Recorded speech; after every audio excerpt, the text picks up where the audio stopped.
Hello दोस्तों, आज अपन बात करते हैं सूर्य की राशि परिवर्तन की। आज सूर्य वृषभ राशि से निकलकर मिथुन राशि के अंदर प्रवेश किया है, आद्रा नक्षत्र पे किया है।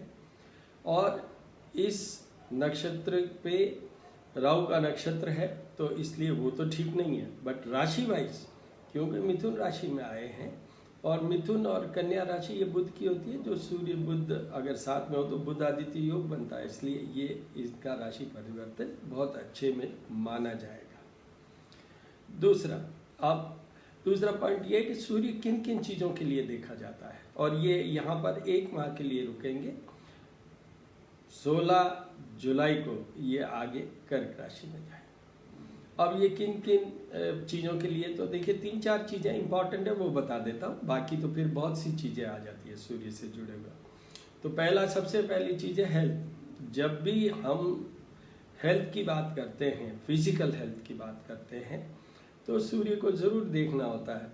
जबकि अगर मेंटल की बात देखते हैं चंद्रमा को, तो यहाँ तो सूर्य की बात हो रही है, तो सूर्य का सबसे पहले है physical health. Second important point है, जो जितने भी प्रशासनिक, एडमिनिस्ट्रेटिव, जॉब, करियर, ये सारी चीज़ें सूर्य से जुड़ा हुआ है। थर्ड जो मोस्ट इम्पॉर्टेंट है वो मैरिड लाइफ, ये सारे सूर्य से जुड़े हुए हैं। और इन सब के ऊपर सूर्य आत्मा का कारक ग्रह है। आत्मा के जो भी हमारी उपलब्धि होती है, रिलीजियस एरिया या अपने अंदर जो मनन करने की शक्ति, एनर्जी, वो सारी सूर्य से जुड़ी हुई है। तो मेन तो ये है। बाकी तो अब देखिए, सूर्य अगर बुध के साथ थोड़ा बहुत जुड़ जाते हैं तो वो स्किन और बहुत सारी प्रॉब्लम्स आ सकती है। सूर्य तो मेन प्लैनेट है, हम हैं ही सूर्य के कारण। सूर्य की रोशनी नहीं हो तो संसार ही नहीं है। तो इसलिए मेन जो मैंने आपको बताया वो है। और अब मैं आपको ये बता दूं कि इसके राशि परिवर्तन से जो हमारी 12 राशिज हैं उन पे किस पे क्या फर्क। देखिए, सूर्य अपनी राशि से 3rd हाउस में, 6th हाउस में और 11th हाउस में बेस्ट ऑफ द बेस्ट माना जाता है। और उसमें भी अपन और आगे बढ़े तो 3rd एंड 11th हाउस में बेस्ट माना जाता है। 6th में फिर भी एक पोर्शन में अभी कवर करूंगा।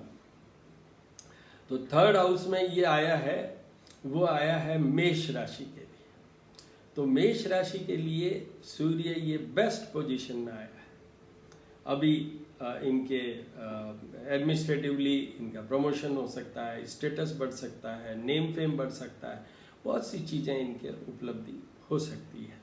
And it's a very very favourable position for the Aries, मेष राशि वालों के लिए। फिर उसके बाद में जो दूसरा बेस्ट आया है वो आया है, मैंने कहा कि भाई 11th में जाएंगे अपन सीधा, तो ये सिंह राशि वालों के लिए 11th हाउस में आया है।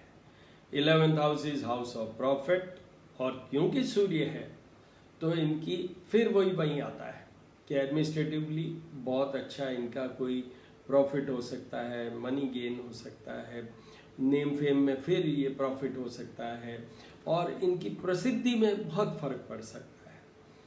यहाँ पर मैं एक चीज़ और कहना चाहूँगा, क्योंकि 11th हाउस है, तो वो 11th हाउस के कारण इनके जितने भी कैरियर, जॉब, बिजनेस से जुड़े हुए जितने भी एवेन्यूज़ हैं, जितने भी सोच रहे हैं या जितने भी प्लानिंग है, वो सब अभी एग्जीक्यूट हो सकते हैं इस 1 महीने के अंदर विद इन दिस मंथ। तो इस तरीके से ये उनके सेकंड। अब जो मैं मिक्स में भी ले सकता हूँ और अच्छे में भी ले सकता हूँ कि 6th हाउस में सूर्य किन के लिए है, मकर राशि वालों। तो देखिए 6th हाउस में सूर्य होने से एक योग बनता है, अपने आप मर जाएंगे जो इनके जो दुश्मन होंगे ना, शत्रुहंता।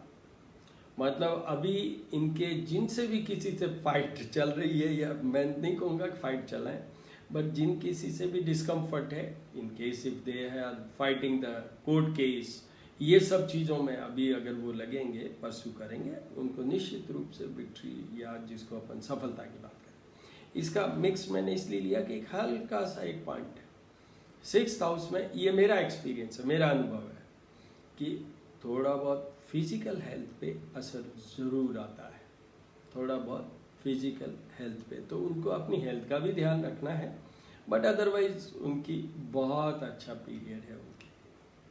तो मेन तो ये है। फिर एक जिसको अपन फिर मिक्स में ले सकते हैं और अच्छे में भी ले सकते हैं, वो है कि जब जिनके 10th हाउस में आया है, मैंने पहले कहा है 11th हाउस में बेस्ट है, बट अब ये 10th हाउस में जिनके आया है वो है कन्या राशि।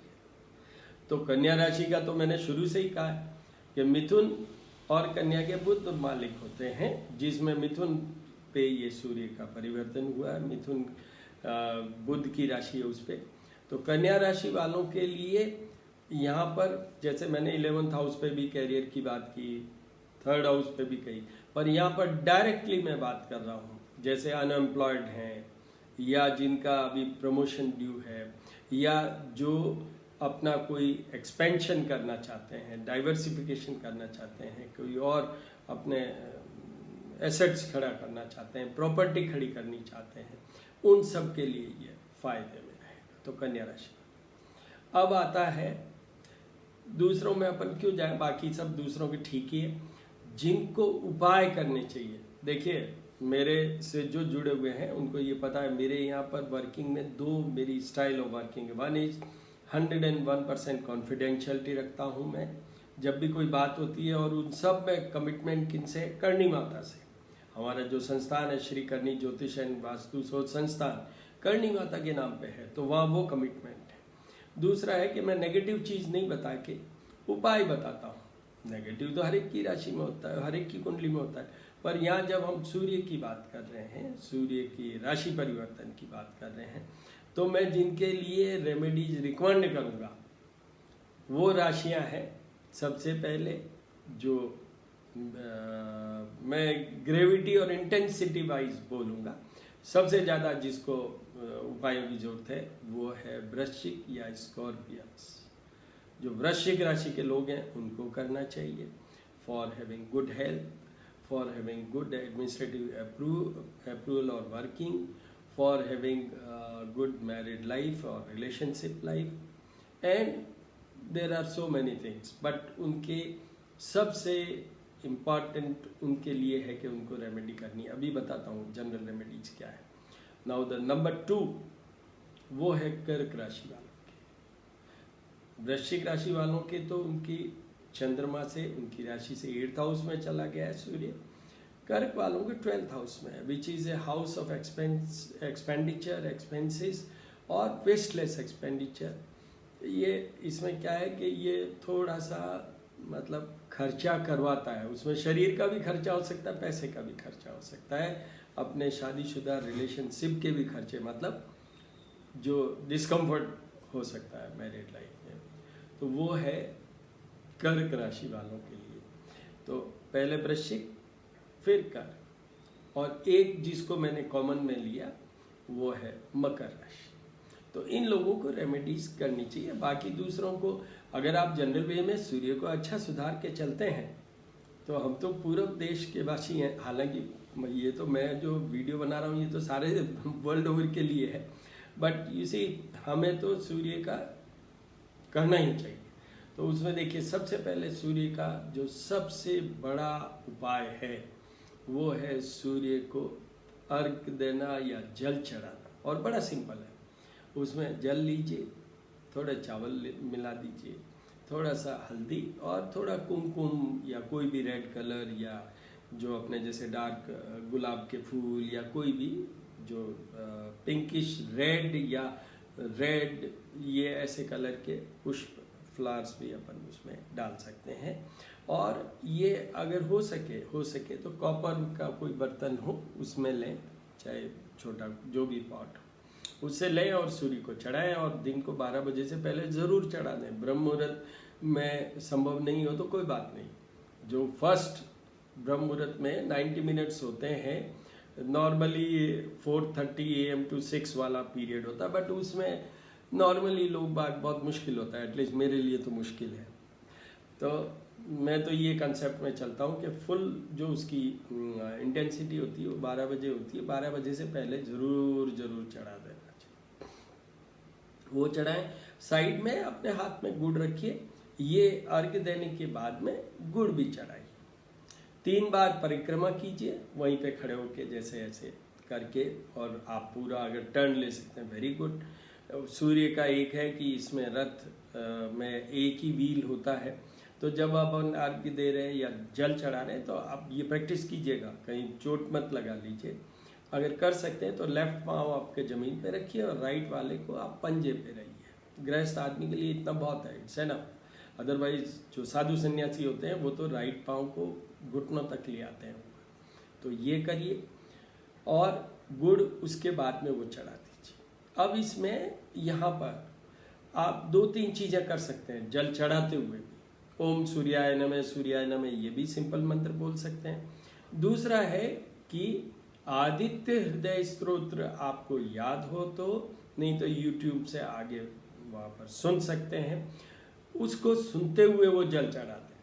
और इसके अलावा भी कुछ किया जा सकता है, आदित्य हृदय बाद में भी सुना जा सकता है। तो ये है कि बहुत सिंपल है। हम जब बच्चे थे, जब से हम सीखते आ रहे हैं और करते ही आ रहे हैं, वो है गायत्री मंत्र। गायत्री मंत्र आप 24 टाइम्स भी पढ़ सकते हैं, 27 टाइम भी पढ़ सकते हैं, 40 टाइम्स भी पढ़ सकते हैं। जितना आपका जैसी श्रद्धा या जो पॉसिबल हो वो कीजिए।